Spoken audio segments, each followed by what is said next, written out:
بسم الله الرحمن الرحيم. السلام عليكم ورحمة الله وبركاته. الحمد لله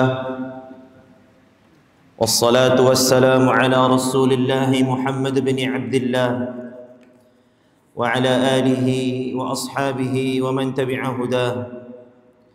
أشهد أن لا إله إلا الله وحده لا شريك له وأشهد أن محمدا عبده ورسوله لا نبي ولا رسول بعده. اللهم ارزقنا علما نافعا ورزقا طيبا وعملا صالحا متقبلا. اللهم علمنا ما ينفعنا وانفعنا بما علمتنا وزدنا علما. أما بعد، فإن أصدق الحديث كتاب الله وخير الهدي هدي محمد صلى الله عليه وسلم وشر الأمور محدثاتها فإن كل بدعة ضلالة وكل ضلالة في النار. Bapak Ibu, para tamu Allah, jamaah salat subuh Masjid Raya Syekh Ahmad Khatib Al-Minangkabawi yang dimuliakan Allah Subhanahu wa taala. Ketika Allah izinkan kita untuk menyempurnakan ketaatan kepadanya, itu adalah salah satu tanda-tanda Allah masih mencintai kita. Ketika kesempatan-kesempatan untuk beramal soleh masih Allah berikan kepada kita, itu adalah tanda-tanda Allah inginkan kebaikan untuk kita. Dan ketika Allah Subhanahu wa taala bukakan peluang bagi kita untuk belajar dan memahami ilmu tentang agama ini, itu juga tanda-tanda Allah inginkan kebaikan untuk kita. Rasulullah sallallahu alaihi wasallam bersabda, "Man shallal fajra fil jamaah fahuwa fi dhimmatillah." Barang siapa yang salat subuh berjamaah, maka pada hari itu dia menjadi tanggungan Allah. Dalam hadis lain Rasulullah sallallahu alaihi wasallam bersabda, "Man yuridillahu bihi khairan yufaqihu fid din." Barang siapa yang Allah inginkan kebaikan untuknya, maka Allah jadikan dia paham tentang agama ini. Bapak Ibu yang dimuliakan Allah, maka bersyukurlah kita kepada Allah. Dan salah satu peluang amal soleh yang sudah dekat waktunya dan yang akan datang adalah bulan Ramadan. Di mana bulan ini adalah bulan yang seharusnya dirindukan. Karena bulan Ramadan berbeda dengan bulan-bulan yang lainnya. Bulan Ramadan dilipat gandakan pahala di dalamnya, sebagaimana yang sudah kita ketahui. Agaknya hari-hari ini di masjid, di musalla, di radio, atau di YouTube, atau di TV, atau bacaan-bacaan yang dikirimkan kepada kita, agaknya rata-rata membicarakan tentang Ramadan. Dan ini adalah pertanda baik. Artinya kita disuruh mempersiapkan diri untuk menyambut Ramadan, karena Ramadan bukan bulan biasa-biasa saja. Kalau kita kedatangan tamu orang biasa, Bapak Ibu dimuliakan Allah, ya kita juga menyambutnya biasa-biasa saja. Bahkan kalau tamu itu pun datangnya tiba-tiba, tidak masalah, air putih saja cukup. Tapi kalau kita diberitakan akan datang ke rumah kita Pak Lurah, akan datang ke rumah kita Pak Camat, Bupati, Gubernur, Presiden, Menteri, atau mungkin mintuo nang katibo ke rumah, itu lebih istimewa lah itu. Pasti kita persiapkan, karena beliau-beliau yang kita sebut tadi adalah istimewa, spesial, bukan biasa-biasa. Minimal airnya teh ada warna, minimal ada makanannya, atau kalau ada rezeki lebih, potong kambing untuk menyambut tamu istimewa ini. Begitu juga untuk menyambut bulan istimewa. Ketika bulan Muharram datang, Safar, Rabiul Awal, Rabiul Akhir, bulan Rajab, bulan Sya'ban datang, mungkin mayoritas kita biasa-biasa saja. Karena mungkin menganggap bulan-bulan itu ya bulan biasa. Tapi kalau Ramadan yang datang, Tidak boleh biasa-biasa saja. Karena Allah pun memperlakukan hamba di bulan Ramadan tidak biasa. Bahkan untuk bulan Ramadan Rasulullah bersabda, hadis dari Abu Hurairah radhiyallahu anhu arda. Apa kata Rasulullah? Qad ja'akum syahru Ramadan. Rasulullah ingatkan, dan ini adalah bentuk ucapan yang Rasulullah SAW ucapkan sebelum Ramadan datang. Qad ja'akum syahru Ramadan. Akan datang kepada kalian bulan Ramadan. Syahrun mubarak, bulan yang penuh berkah. Salah satu indikasi keberkahan bulan Ramadan, Bapak Ibu, cobalah lihat. Kemungkinan besar kan menjelang Ramadan harga-harga naik. Ya Bu, naik harga. Bawangnya, dagingnya, ayamnya, telur naik, cabenya naik. Tapi coba lihat isi kulkas kita. Mana yang lebih banyak? Di luar Ramadan atau di dalam Ramadan? Biasanya lebih banyak dalam Ramadan. Walaupun harga naik. Mana yang banyak makanan kita? Di dalam Ramadan atau di luar Ramadan? Biasanya di dalam Ramadan, walaupun harga naik.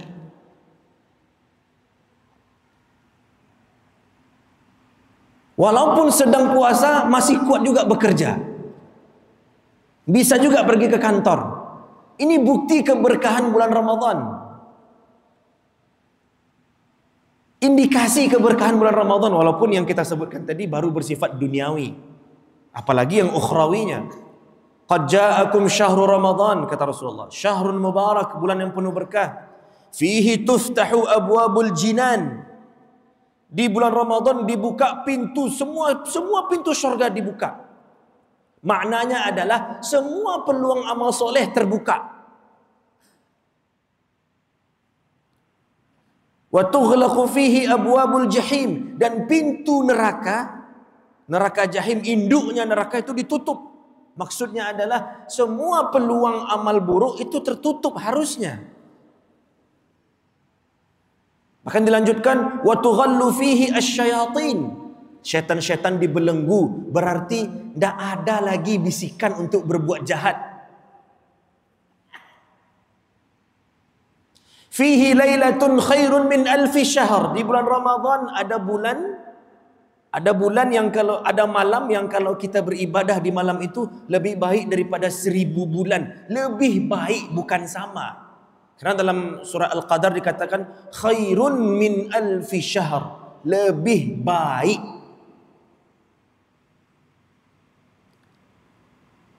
Lalu kata Rasulullah, setiap malam wanada munadin. Setiap malam akan ada pengumuman dari malaikat. Ya baghiyal khairi aqbil wa ya baghiyasy syarri aqsir. Wahai yang menginginkan kebaikan, wahai yang menginginkan syurga, wahai yang menginginkan perubahan, wahai yang menginginkan pahala-pahala, wahai yang menginginkan rahmat Allah, segera sambut amal-amal soleh di bulan ini. Wa ya baghiyasy syarri aqsir. Wahai yang masih mau berbuat jahat, wahai yang masih mau bermaksiat, wahai yang masih mau malas-malasan, kurang-kurangilah kemalasan kalian, kurang-kurangilah kemaksiatan kalian. Dan di akhir hadis ditutup, walillahi utaqa'u minan nar wa dzalika kulla lailah. Dan setiap malam Allah akan membebaskan para hamba dari api neraka. Setiap malam. Makanya salah satu doa yang sering dibacakan oleh para ulama, Allahumma a'tiq riqabana minan nar. Ya Allah, bebaskanlah tengkuk kami ini dari ikatan api neraka. Itu setiap malam. Dan ini bulan Ramadan. Bulan yang istimewa yang jangan dianggap biasa. Bahkan dalam sebuah hadis, walaupun sebahagian ulama mendhaifkan hadis ini, tapi boleh saja. Apa kata dalam hadis dikatakan, kalau sudah masuk bulan Rajab dan Sya'ban, berdoa Allahumma barik lana fi Rajab wa Sya'ban wa ballighna Ramadan. Ini doa yang masyhur, tetapi sebahagian ulama mengatakan hadis ini dhaif. Wallahu a'lam bishawab. Tapi boleh saja berdoa dengan itu, yang namanya doa. Cuma kalau bisa ditambah doanya Bapak Ibu. Jangan hanya sampai ke bulan Ramadan.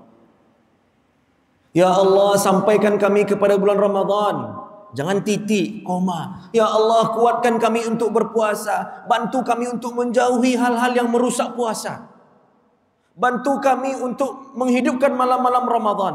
Karena ada orang yang sampai kepadanya bulan Ramadan, khatam Quran dia. Ada pula orang yang sampai kepadanya bulan Ramadan, khatam sinetron Ramadan. Karena kalau Ramadan kau tiba, Pak Ibu, semua jadi Muslim. Coba lihat di TV. Bahkan ada pula yang non-Muslim ikut puasa. Katanya untuk menghargai kita. Lalu karena kita simpati dengan dia, dia main sinetron di bulan Ramadan, lalu kemudian kita khatamkan sinetronnya. Sahur sambil sinetronan. Berbuka pun sambil sinetron. Habis tarawih, buru-buru pulang, ada sinetron. Ada yang sibuk dengan tilawah Quran, ada yang sibuk dengan pesantren Ramadan, ada pula yang sibuk dengan diskon-diskon Ramadan. Makanya perlu doa kita, ya Allah berikan saya taufik untuk memaksimalkan ibadah di bulan Ramadan. Karena memang Bapak Ibu yang dibelenggu oleh Allah di bulan Ramadan adalah syaitan minal jinnah. Syaitan dari bangsa jin. Dalam surat An-Nas, minal jinnati wan nas. Syaitan yang di grup WA awak tak dibelenggu oleh Allah. Syaitan yang tinggal di sebelah rumah kita mungkin ya Bapak Ibu ya, kalau ada tetangganya yang tidak baik, berarti itu kan syaitan. Karena syaitan itu maksudnya semua hal yang menghalangi kita dari ketaatan kepada Allah itu syaitan. Minal jinnati wan nas. Ini juga bisa jadi syaitan. Yang seperti itu tidak dibelenggu oleh Allah Subhanahu wa taala. Karenanya memang ketika kita mendapat kabar bahwa syaitan-syaitan dari bangsa jin, begitu kata sebagian ulama, dibelenggu oleh Allah, nah berarti kita punya peluang untuk meningkatkan amal soleh. Kalau masih juga malas-malasan, berarti syaitan itu ada pada diri kita sendiri. Bapak Ibu dimuliakan Allah Subhanahu wa taala, hal terbaik untuk menyambut bulan Ramadan adalah dengan dua pertanyaan. Yang pertama adalah, apakah Ramadan tahun lalu sudah diterima oleh Allah? Itu pertanyaan pertamanya. 1445 kemarin kita berpuasa, kita tarawih, kita berinfak, kita bersedekah, kita memberikan ilmu, kita mencari ilmu, kita mendengarkan. Bayangkan setiap malam ada ceramah Ramadan, ditambah lagi setiap subuh ada subuh, nanti ada pula kajian zuhur, nanti ada pula kajian menjelang berbuka, kajian sahur. Allahu Akbar. Betapa banyak ilmu agama yang kita dapatkan di bulan Ramadan. Artinya itu semuanya adalah pahala. Tapi pertanyaannya, apakah Allah terima amal-amal Ramadan kita yang banyak itu di Ramadan tahun lalu? Berarti kita perlu mengevaluasi amal Ramadan tahun lalu. Apakah puasa kita benar-benar puasa? Karena kata Rasulullah sallallahu alaihi wasallam, "Man lam yada' qaula zur", barang siapa yang tidak meninggalkan perkataan yang buruk ketika dia berpuasa, maka Allah tidak butuh puasanya. Barang siapa yang tidak meninggalkan perbuatan buruk ketika dia berpuasa, puasa yo ghibah yo jo. Puasa yo mencemooh ia juga. Puasa ia nonton porno masih juga. Puasa ia mengomentari dengan komentar-komentar yang pedas, yang buruk di media sosial, masih lanjut juga. Maka kata Rasulullah, Allah tidak butuh puasa itu. Tidak butuh Allah puasa. Nah, kita evaluasi. Kalau tahun lalu, oh ternyata puasa saya masih banyak diisi dengan perkataan-perkataan buruk. Nah, berarti tahun sekarang jangan lagi. Apa kata Rasulullah? Kam min sha'imin laisa lahu min siyami illa al-ju'i wal 'atash. Atau kama qala. Betapa banyak orang yang berpuasa, cuma dia tidak dapat apa-apa kecuali haus dan lapar saja. Kenapa? Karena dia tidak mempuasakan mulutnya, tidak mempuasakan matanya, tidak mempuasakan tangannya. Harusnya puasa itu membuat dia mampu menahan amarahnya, mampu menahan dirinya untuk berkata-kata yang tidak baik. Tetapi dia puasa ia marah-marah ia juga. Puasa ia menghina orang, merendahkan orang masih juga. Walaupun itu bawahannya mungkin, tapi dia rendahkan. Walaupun itu mungkin orang yang menurut dia secara sosial di bawahnya, tapi dia rendahkan. Itu tidak dibenarkan.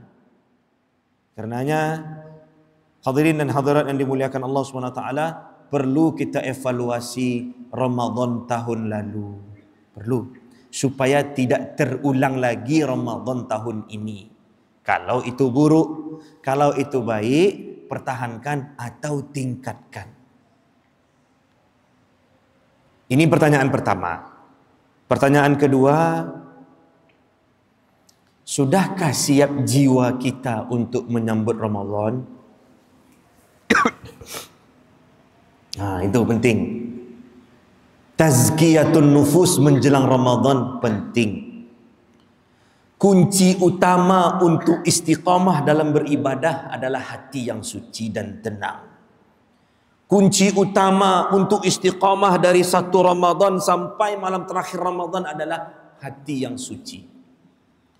Orang yang tidak menyambut Ramadan dan orang yang hatinya cenderung tidak bersih, masih ada iri, dengki, masih ada dendam dalam hatinya, kemudian dia memasuki bulan Ramadan, itu cenderung hanya ritual ikut-ikutan saja. Orang puasa dia puasa, orang tarawih dia tarawih, orang witir dia witir, orang mendengar ceramah dia mendengar ceramah, hanya ikut-ikutan saja. Ketika orang sudah mulai kosong, dia pun ikut mengosongkan masjid. Tidak lagi malam pertama semangat penuh masjid, rata-rata masjid penuh. Allahu Akbar. Lalu kemudian masuk malam kedua masih penuh, malam ketiga masih, masuk malam ke-11 sudah mulai berkurang. Masuk malam ke-15 sudah mulai berkurang di sebagian masjid. Jadi saf-saf masjid itu mengalami kemajuan. Maju safnya, Pak. Yang tadinya penuh dari belakang, maju dia, berkurang. Akhirnya tinggal pengurus dan garin masjid saja lagi di beberapa masjid dan musalla. Ini pertanda seseorang tersebut memasuki Ramadan dengan hati yang cenderung tidak bersih, sehingga dia merasa beban untuk salat tarawih. Jadi pertanyaannya, di mana awak salat tarawih? Cari aja yang paling singkat salatnya.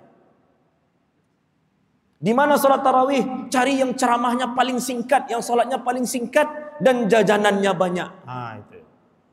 Ini wallahu alam pertanda cenderung hatinya belum bersih, karena yang dicari yang paling cepat salat, padahal hanya sekali setahun salat tarawih.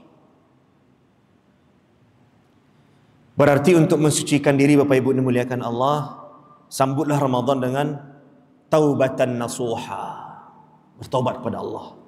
Jangan tunggu nanti malam, jangan tunggu nanti siang. Sekarang kita bertobat kepada Allah.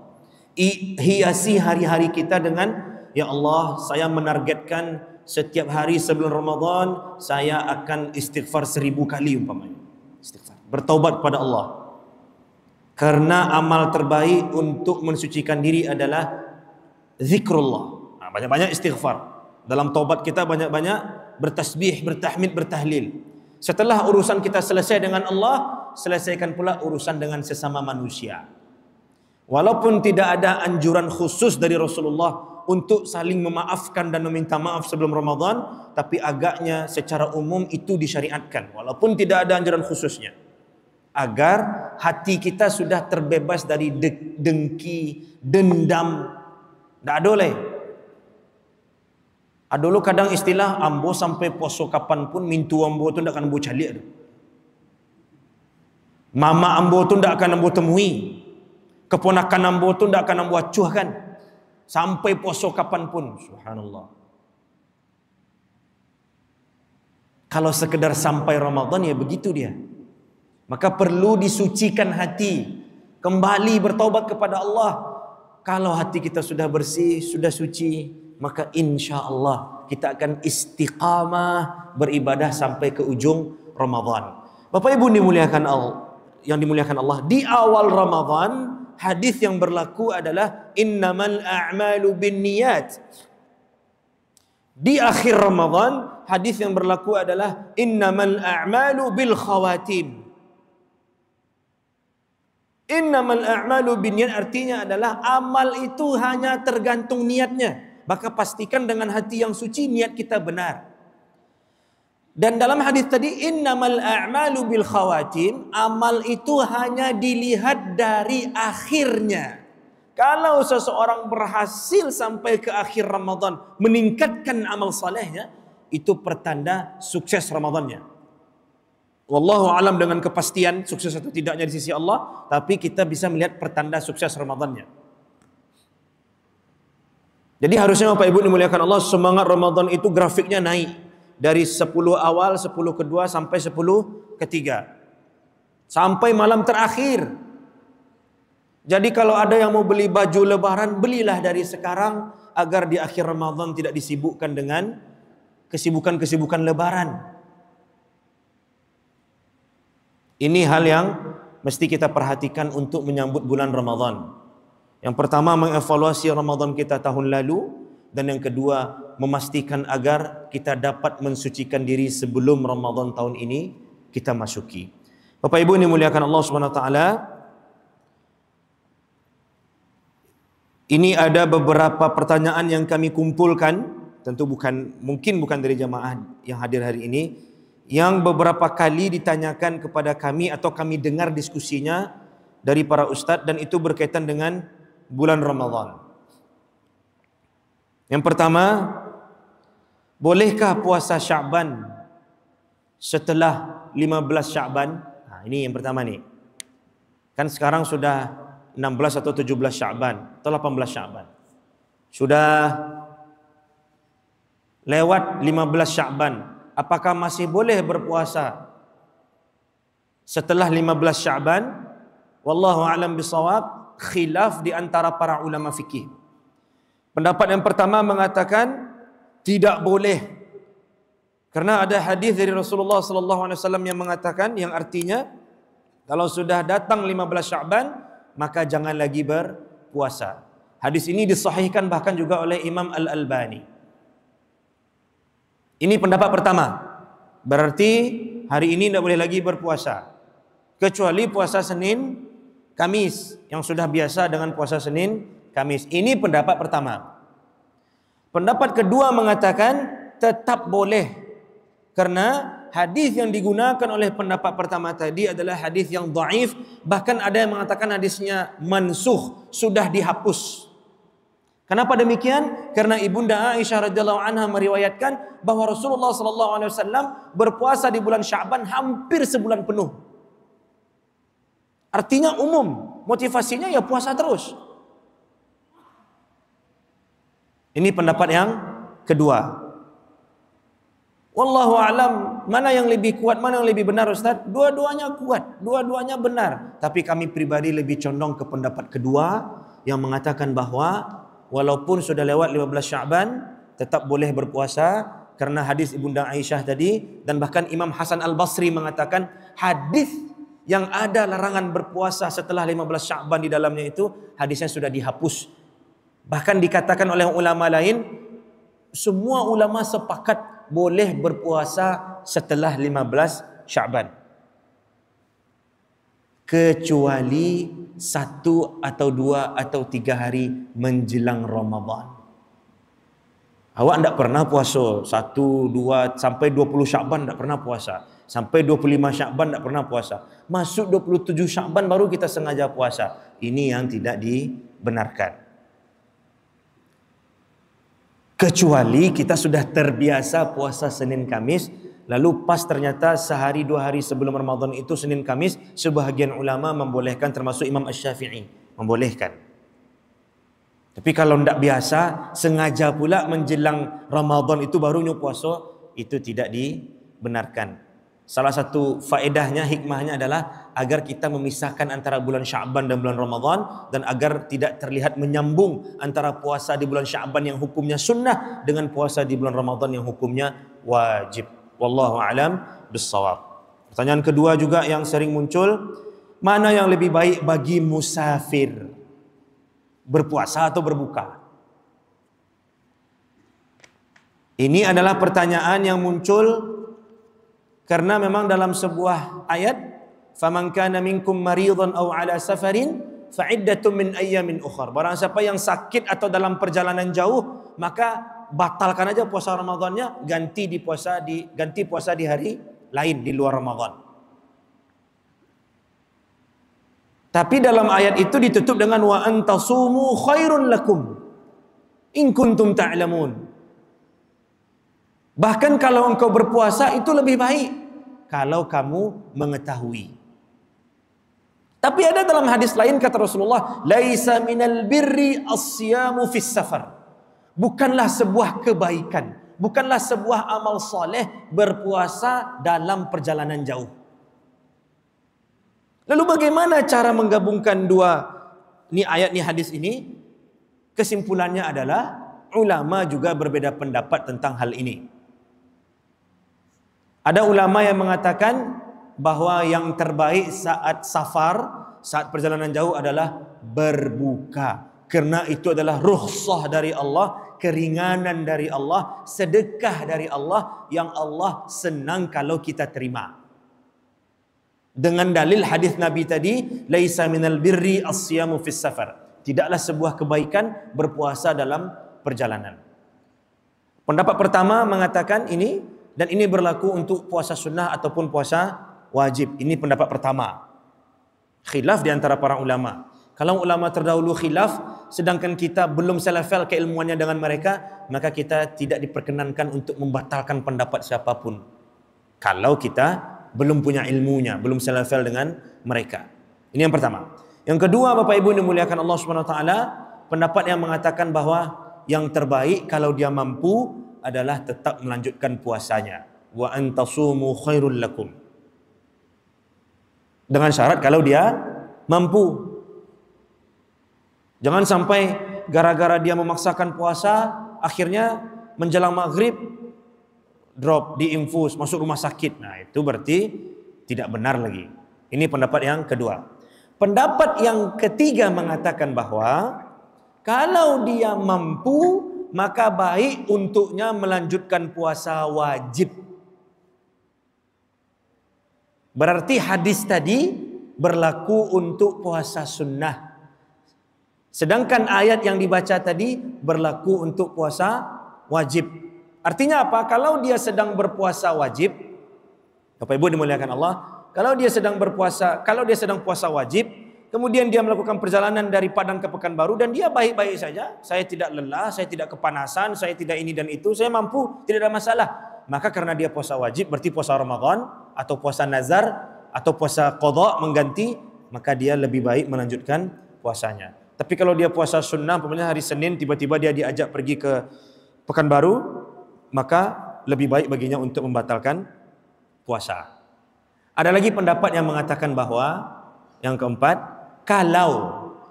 kalau dia memulai puasanya dalam safar, dalam perjalanannya, maka lebih baik baginya untuk tidak berpuasa. Contoh, dari Padang ke Pekanbaru, ternyata di Bukit Tinggi baru terdengar kabar bahwa besok sudah mulai Ramadan.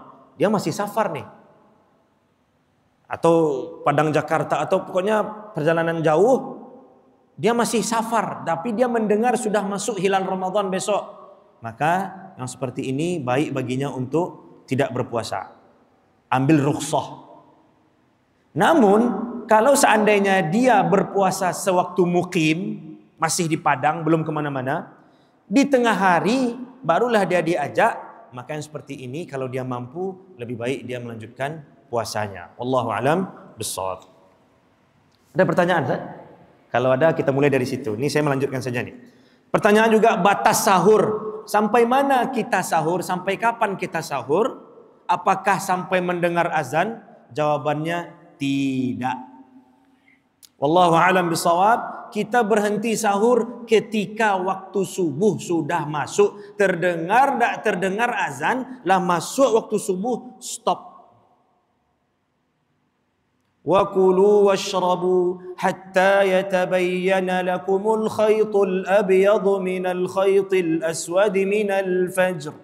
Kata Allah, makan dan minumlah sampai nampak garis putih di antara garis hitam maksudnya fajar shadiq, sampai nampak, sampai masuk waktu subuh. Tidak ada perintahnya di sana makan dan minumlah sampai kalian mendengar azan. Karena yang azan itu manusia dan alat yang dibuat buatan manusia, kadang waktunya terlalu cepat, kadang terlalu lambat. Buktinya sekarang saja berbeda waktu subuh. Lalu mana yang kita pakai?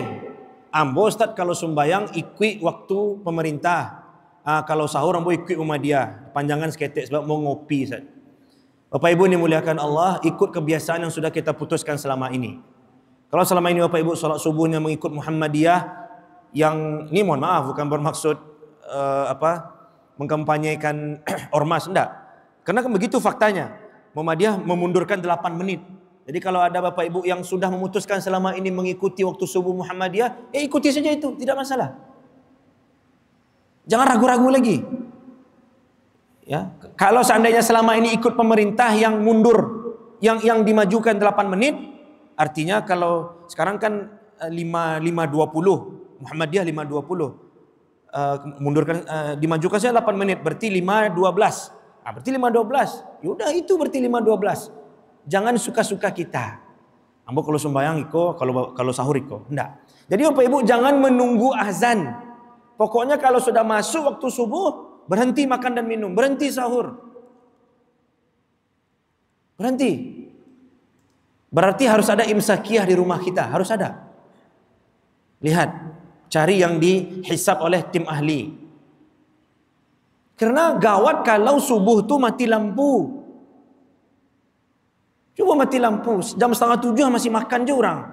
Kok masih sahur apa? Alun tadang azan je. Kan? Wallahu alam bissawab. Sebenarnya ada beberapa pertanyaan lagi. Sama seperti mohon maaf berbuka. Berbuka juga begitu Pak Ibu. Jangan menunggu azan maghrib baru berbuka. Sama, kok mati lampu tu enggak azan-azan orang.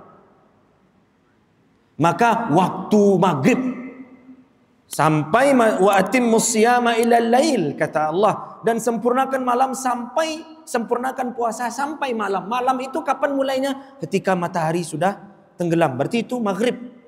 Masuk waktu umumnya 18.24. Kalau jam online biasanya tepat Pak. Seperti sekarang ini 6.26. Agaknya mayoritas kita sama sekarang ini 6.26. Jadi kalau jam online ini insya Allah akur, mantap, tepat. Lihat imsakiyah 18.24 hari kau buku. Cek. Walah, bakal lu nazanyo. Kalau Allah masuk waktu yakin berbukalah. Berbuka kalau bisa batalkan puasa dengan kurma. Batalkan puasa. Kalau tidak ada kurma pakai air putih. Yang mau contohan Pak. Bismillah. Alhamdulillah. Lalu baca doa. Dhahabadh dhama'u wa batallatil 'uruqu wa thabatal ajru insyaallah. Atau Allahumma laka sumtu bika amantu, itu juga khair, tidak masalah. Nyo kadang menunggu-nunggu azan jo, ketua masjid, kok lu nazan jo garin, telepon. Waktu lah masuk bak lu nazan jo, sebentar Pak, kami berbuku dulu je. Berarti yang dapat keutamaan menyegerakan berbuka siapa? Garin. Kita di rumah, makanya perlu imsakiyah di rumah. Wallahu a'lam bishawab. Pertanyaan dari jamaah. Adakah dalil syar'i tentang menyambut Ramadan dengan mandi sehingga menjadi tradisi masyarakat ramai di mandi bersama-sama? Balimau. Wallahu a'lam bishawab. Balimau itu adalah adat bukan syariat. Wallahu a'lam bishawab. Dengan kedangkalan ilmu yang saya miliki dan sedikitnya pemahaman yang kami punya, balimau itu bukan syariat Islam. Tidak ada, belum kami temukan dalil yang mengatakan sambutlah Ramadan dengan mandi. Yang ada memang dengan tazkiyatun nafs, dengan mensucikan diri.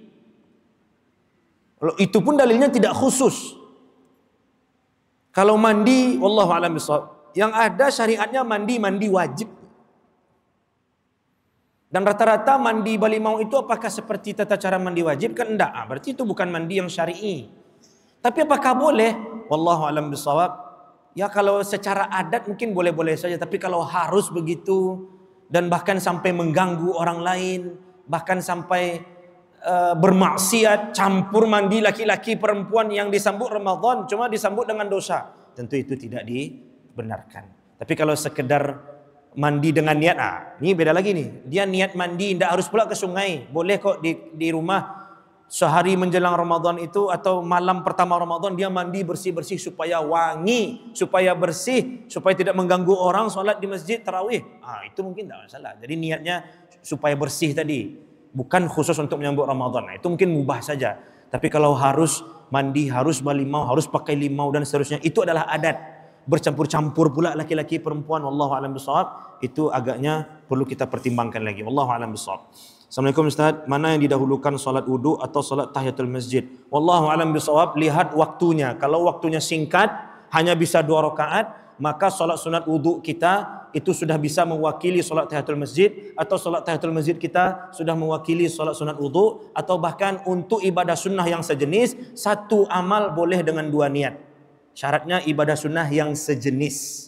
Contoh, besok hari Senin di bulan Sya'ban, Bapak Ibu bisa niat puasa Senin dan puasa Sya'ban. Wallahu a'lam bissawab. Tapi kalau waktunya masih ada, Bapak Ibu solat sunat tahiyatul masjid dulu, baru kemudian solat sunat wudu dulu silahkan, atau mungkin solat sunat wudu dulu, baru kemudian solat tahiyatul masjid dulu juga silahkan. Wallahu a'lam bissawab. Apa ada doa dan niat memasuki bulan Ramadan? Doa khusus atau niat khusus, wallahu a'lam. Ya mungkin niat, mungkin doanya itu saja. Kalau doa khusus dari Nabi kami belum temukan, wallahu a'lam bissawab. Tapi Bapak Ibu yang dimuliakan Allah, tentu niat kita adalah memaksimalkan amal soleh. Itu niatnya. Dan apakah kita harus berniat setiap malam Ramadan? Agaknya iya. Setiap malam Ramadan kita berniat, dan puasa wajib niatnya harus di malam hari. Di malam hari itu Bapak Ibu sampai sebelum subuh. Batas malam itu subuh. Jadi kalau Bapak Ibu berniatnya waktu sahur, ya itu niat.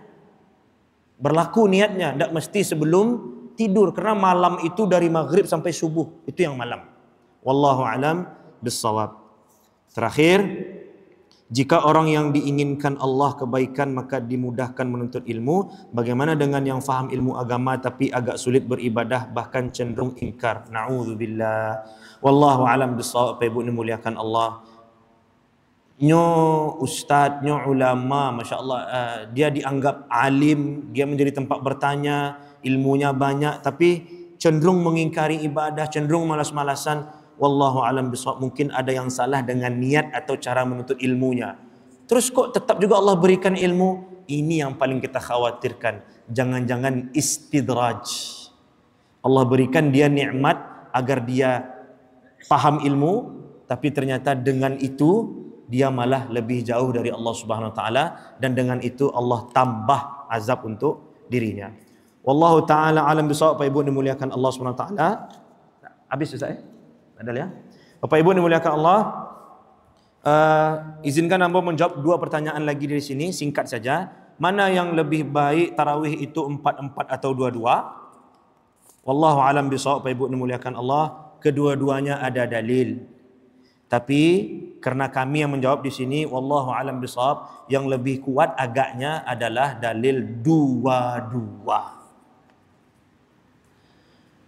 Itu pendapat kami Bapak Ibu ya, artinya sangat mungkin untuk berbeda, tidak masalah. Kami hanya menyampaikan saja. Kenapa 2-2? Satu, memang dalam hadis Rasulullah mengatakan salatul laili mathna mathna. Salat malam itu 2-2. Itu dari Ibunda Aisyah. Kemudian Ibunda Aisyah juga mengatakan Rasulullah itu salat Ramadan 4-4. Salat qiyamul lail di Ramadan 4-4. Lalu maksud 4-4 ini adalah beliau salatnya 2 salam, 2 salam, 4, lalu beliau istirahat. Jadi 4 pertama itu cepat jarak antara 2 rakaat pertama dengan 2 rakaat kedua. Jadi Assalamualaikum warahmatullahi wabarakatuh, Assalamualaikum warahmatullahi wabarakatuh, lalu beliau berdiri lagi, lalu Assalamualaikum warahmatullahi wabarakatuh, baru istirahat santai dulu. Karena namanya tarawih.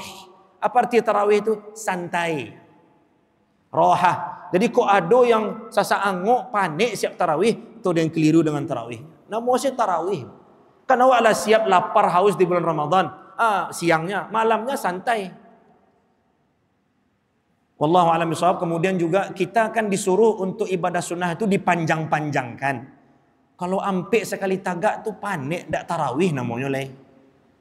Ampek sekali tagak tu panjang-panjang lo. Biasanya ampek-ampek itu requestnya pendek-pendek sih Ustaz. Padahal disunahkan panjang-panjang dan namanya solat tarawih. Maka wallahu a'lam bishawab, dengan analisa-analisa ini lebih baik 2. Tapi yang mengatakan 4 juga kuat analisanya, dan itu juga tidak masalah. Yang penting jumlahnya genap dan ditutup dengan witir yang jumlahnya ganjil. Dan pastikan kita tidak witir 2 kali dalam semalam. Kalau seandainya Bapak Ibu sudah solat witir di masjid, kemudian mau qiyamul lail lagi di rumah, boleh 2-2-2 buat genap, tapi jangan buat witir sekali lagi. Karena tujuan solat witir itu adalah mengganjilkan bilangan rakaat solat sunnah. Kok 2 kali, lo witirnya tu kembali menjadi genap. Wallahu a'lam bishawab. Ibu dimuliakan Allah, ambo yakin banyak salah dan khilaf, kerana kepada Allah memohon ampun. Astaghfirullah, astaghfirullah, astaghfirullah. Dan kepada kita semua kami mohon maaf. Dan dalam kesempatan ini juga Bapak Ibu dimuliakan Allah, mohon izin kami sebagai imam di masjid ini banyak bermuamalah dengan Bapak Ibu. Pasti ya mungkin ada pandangan-pandangan yang penglihatan-penglihatan cara pandang ambo yang mungkin membuat Bapak Ibu tersinggung, atau mungkin janji-janji yang tidak terpenuhi, atau perkataan-perkataan yang tidak seharusnya. Ambo mohon maaf kepada Bapak Ibu semuanya. Semoga dengan ambo mohon maaf ini Allah bantu mensucikan hati, dan tentu kita segera bertaubat kepada Allah Subhanahu wa taala atas segala dosa. Semoga dengan itu istiqamah kita sampai ke akhir Ramadan. Assalamualaikum warahmatullahi wabarakatuh. Kita ucapkan terima kasih kepada Ustaz Aska Umar. Bapak dan Ibu, kami sampaikan